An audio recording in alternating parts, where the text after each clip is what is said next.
Hey folks, in my previous episode, I was talking about a social technique called mind's eye, which is really an excellent communication technique when applied to networking. But in this episode, I want to talk about something very different. I want to talk about entitlement and how that destroys even the best made life's plans. This kind of downfall doesn't automatically have to happen, but there's a very good chance it will happen if it's allowed to. So sit back and relax because I'm going to tell you what so many others won't because they're so afraid of hurting someone's feelings. This is Earnest Mann, giving you insights and opinions you just won't find anywhere else.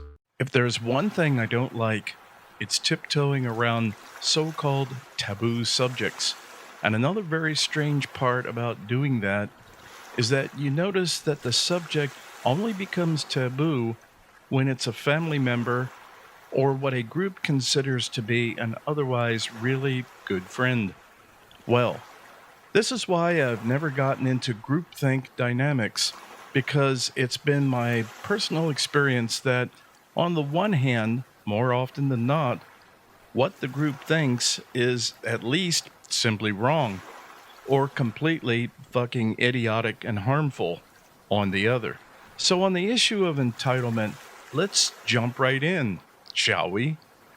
Now, I believe that most of us out there already know what entitlement is and how entitled people act. So I don't feel it's really necessary to rehash that. But what I feel would be actually much more productive is going a bit deeper and actually understanding the causality of entitlement. I'm not saying this will be an extremely detailed description of what makes a person an obnoxious, self-absorbed, and self-centered piece of shit, but just enough examination that we can reasonably figure out what the hell's going on. As far as the dysfunctionality of entitlement is concerned, where it comes from and how it starts, it's basically generational. And like so many other problems we face in modern society, it begins with the best of intentions. A typical scenario are people who start out really poor, and because being poor is such an unpleasant pain in the ass, they set their mind with commitment and grim determination not to be fucking poor, which means doing everything necessary, which includes avoiding drugs and alcohol, which destroys the will, and if they're lucky, and luck definitely plays a role, they're able to start some kind of small business.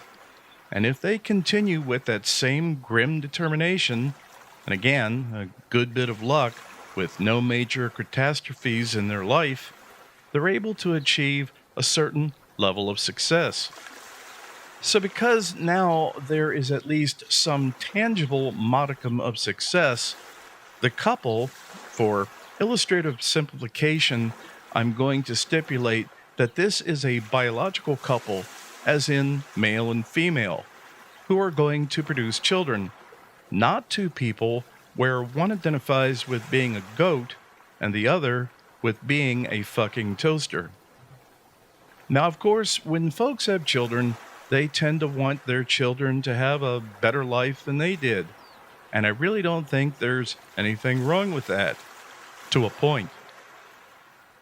The problem comes when parents obsess over that, very often to the point where they actually end up doing far more harm to their children and any family legacy, which of course means the very hard-built family business, because they've created adult children. And just for a moment, I'd like to briefly comment on the current very pervasive culture of adult children in America. When I was a kid, I was warned not to talk to strange men in cars offering a ride or candy. When I asked why, I was told, because they probably want to fuck you, then strangle you, and throw your body in a river. Those are the exact words. And they didn't come from my dad. They came from my mom, who had a very direct, non-ambiguous directness, something, unfortunately, many women, the Lady J being a very refreshing exception, today completely lack.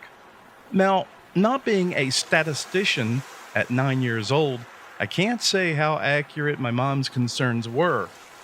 All I can say is that I did encounter several men in cars just like that, and I'm still here today to tell you about it.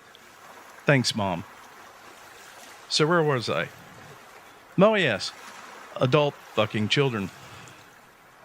So typically what ends up happening, especially with any female children, daddy's little princess syndrome, is you end up with really soft kids. Kids that are ill prepared to deal with the harsh realities of existence by shielding them from the very shit that they themselves had to overcome to survive. And you don't really perpetuate your lineage by doing that. In fact, parents really set the wheels in motion of losing everything. Not just by creating soft children, but another element that goes along with it: entitlement. Or to put this in very much needed honest terminology, a completely spoiled fucking asshole. Now, to be completely honest, just because someone is an entitled and completely spoiled fucking asshole does not mean they can't achieve in life. Hell, our nation's congressmen and senators, as well as countless celebrities in so many fields, prove that. There is just one small difference, though. The vast majority of those people came from big money. They have always been in money, and more than likely always will, whether they are complete and total assholes or not. But if you're talking about the entitled offspring of Mom and Dad Jones, who own a single hardware store, restaurant, or some other very modest enterprise, here is what most often happens with weak, entitled children with the parents passing. Within a relatively short period of time, say maybe 2 or 3 years, depending, everything will be lost, or just about lost, because everything that was worked so hard for has been turned over to, well, children.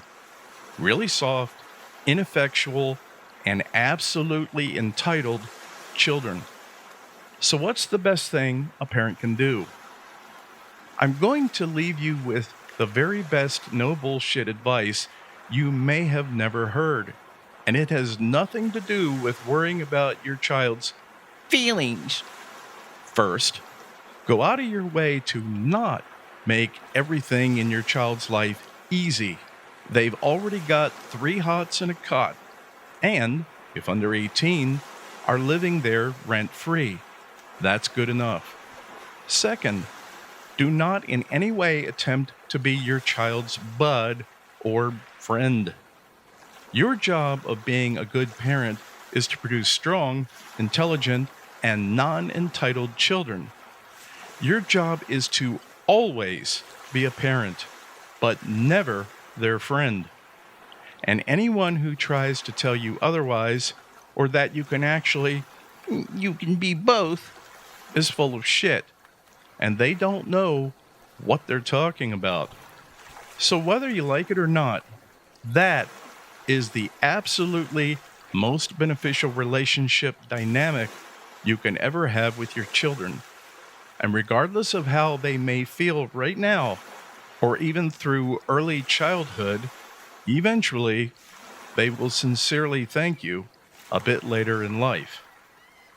So, if you found this episode informative or entertaining, please consider subscribing. And if you want to reach out to me with whatever's on your mind, you can do so by clicking on my contact link in the description below. Until next time, this is Ernest. That's all I've got for today.